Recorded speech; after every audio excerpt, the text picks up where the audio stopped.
362 બાંગ્લાદેશીઓને પકડવામાં તો આવ્યા, પરંતુ પોલીસની બીજી યુનિટ દ્વારા આ લોકોને ઘર આપવાવાળા લોકો,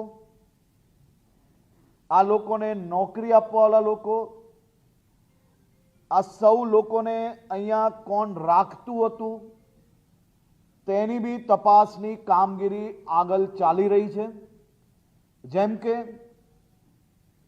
આપણે પહેલાથી જ કહ્યું છે કે કોઈ બી પ્રકારના ડોક્યુમેન્ટ્સ લીધા વગર આવા અવૈધ લોકોને જે કોઈ લોકો આશરો આપશે તેની ઉપર બી ગુનાઓ દાખલ કરવામાં આવશે અને આ વખતે આ સંપૂર્ણ તપાસ બી આગળ વધી રહી છે।